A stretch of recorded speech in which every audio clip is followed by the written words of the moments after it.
নমস্কার বন্ধুরা, সুলতার রান্নাঘরে সকলকে স্বাগত জানাই। আমি একটা নতুন ভিডিও নিয়ে চলে এসেছি। আমি এই তালটা দিয়ে আজকে তালের বড়া রেসিপি বানাবো। তো বন্ধুরা, ভিডিওটি স্কিপ না করে আপনারা প্রথম থেকে শেষ পর্যন্ত দেখবেন। তো চলুন আমি কিভাবে বানাই। পাশের বাড়ি এক দিদি এসেছিল, তার সাথে কথা বলতে গিয়ে সন্ধে হয়ে গেছে।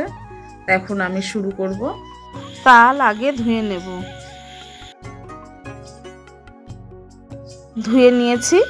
তালের বোটাটা আমি ছাড়িয়ে নেব। তাল ছুলে নেব এখন আমি।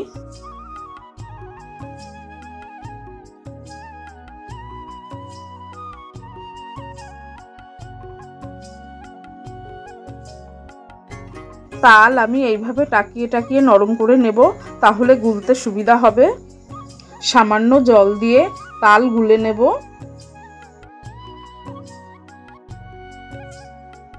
আরও একটু জল নিয়ে নেব। এভাবেই আমি সব তাল বের করে নেব। তাল বের করে নিয়েছি। এরকম করে আমি তালের সব আঁশ বের করে নেব। এখন নারকেল ফাটিয়ে নেব, কিন্তু নারকেলে তো গজ হয়ে গেছে। এখন কতটুকু কি নারকেল পাবো ভাঙার পরেই জানা যাবে। কত বড় ফোকরা হয়েছে কি জানি। এখন দেখা যাক কি হয়। নারকেলটা ফাটিয়ে নিই।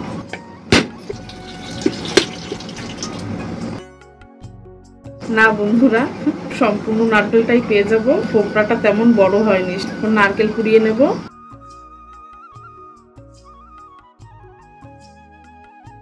নারকেল কোড়ানো হয়ে গেছে। নারকেল, কলা আর চিনি ছেনে নেব। কলা ছুলের মধ্যে দিয়ে দেব।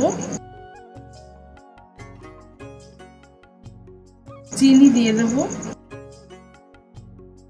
ভালো করে মাখিয়ে নেব। কলা যদি চিনির মধ্যে ছানা হয় তাহলে কলাটা ভালো ছানা হয়। পরিমাণ মতন নুন দিয়ে দেব আর খানিকটা সুজি দিয়ে মাখিয়ে নেব।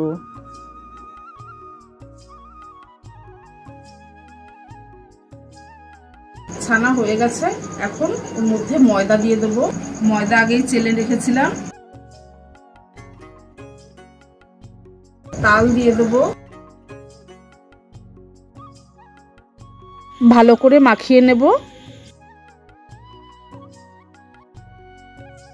মাখানো হয়ে গেছে। ঢেকে রেখে দেব 1 ঘন্টা মতন। 1 hour later. গ্যাস জ্বেলে নেব। কড়াই বসিয়ে দেব। একটা বাটিতে জল নিয়ে নিয়েছি। জলে হাত ভিজিয়ে তারপরে বড়া তেলে ছাড়তে সুবিধা হয়।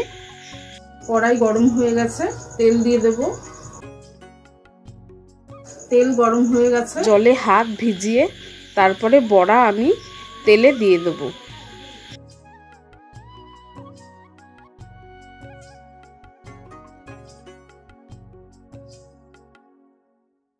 আমি হালকা হাতে তালের বড়াগুলো একটু নেড়ে দেব।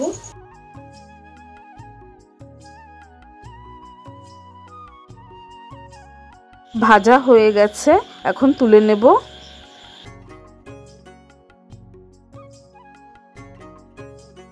সেম ভাবে আমি প্রতিটা খোলাই এভাবে ভেজে নেব।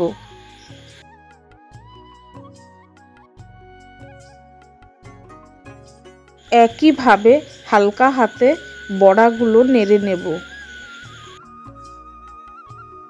বারবার আমি এভাবে নেড়ে নেব, তাহলে সমানভাবে ভাজা হবে। হয়ে গেছে, তুলে নেব।